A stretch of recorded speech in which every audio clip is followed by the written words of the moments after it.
Hello, everybody. Welcome to the Carolina Photography Podcast, episode 19. And today we're going to be talking about romantic ways to propose. Now, I'm taking this article from weddingwire.com. They have 38 romantic ways to propose according to real couples, but I think the proposals are all kind of variations on a theme, like not getting married, but proposing and being surrounded by family. I've been a part of that. I've been the friends of the family side of that. Might as well be family. I've been involved in those kind of proposals. The one-on-ones, just taking a walk out into the park. I've been involved in those. But I say this list has 38, but they're all sort of variations on the same theme. And I don't know if I would say 38 different ways, really, but there are a few differences. All right, so being surrounded by family, maybe have your pets have a "Will you marry me" on a sign or draped across the neck. That is absolutely adorable. On a mountain, perhaps on a beach. Another favorite that I have not really been a part of, but only known folks who've done it, is getting married on a trip of a lifetime, like say a Paris, somewhere in Europe, or it could be somewhere like a New York City, LA, those kinds of things right there, and popping that question. Nothing wrong with New Year's, nothing wrong with doing it on Valentine's. Scenic heights you can add into. How about this one, though? A bookstore. I had some buddies, and their photos are also on photos17.com. They did their engagement photos at a comic book store. And the proposal, I am not totally positive how that one went in what location. I need to check on that. I should have did homework before talking to you all. But it's definitely what I would kind of consider a variation on the book theme. Doing some stuff around a comic book store. Speaks so close to my heart. This list goes on about things like activities that you can do on a beach, and it really is worthwhile, worth checking out. Another adorable one would be to have someone draw a caricature of the both of you, and that photo turning out to be a proposal request. I'm about to tear up just talking about that.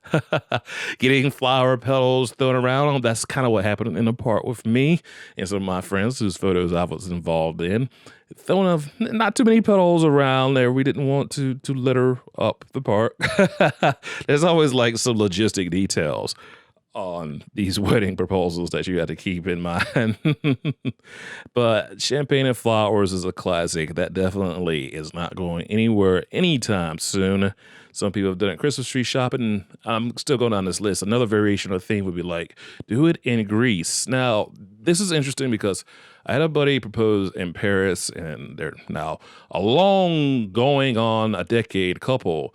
But I learned that Greece is, by some, and this is just a small sample size of people, considered to be way more romantic than Paris. And I always thought Paris was more romantic, but now a lot of people would prefer different parts of Greece. I guess, your places like your Santorini's and things like that, Carpenisi, where we hung out, is a gorgeous ski kind of resort area in the wintertime. If you can make it up those hills and not be terrified of going up some of those roads. The very wedding venue you can get married at can be a venue that you propose at as well, if you have those kinds of connections and can work that out, because some of these wedding venues are absolutely gorgeous. Why not try to propose there? So all sort of variations on a theme and a place. And I guess one that I haven't really thought about too much is doing it around live music and incorporating it kind of in food, like writing names on cups or cupcakes and things like that. Back to live music, of course, there's concerts. Some have recommendations for a helicopter ride. And I was like, man, I'm not too sure I'm super into a helicopter ride, but I know a lot of people who absolutely do love those helicopter rides and boat rides under a tunnel of string lights, kind of like around the holiday season that we're coming off of right now, are all excellent suggestions of ways to propose according to real couples. So just thought I would share that with you. I am Jaeger from photos17.com, the online home of Carolina photography, where you can go there and check in on our wedding photography packages. I can take you all the way through engagements to bridal pictures to your wedding day. Gee, please just hit me up and let me know. I'm going to get a drink of water, go find out where my dog Renegade is, and I will speak with you next week. We will be back for another podcast on Carolina's photography, and remember to visit us at photos17.com. Thank y'all. Have a good week, everybody. The day you've dreamt about is here forever.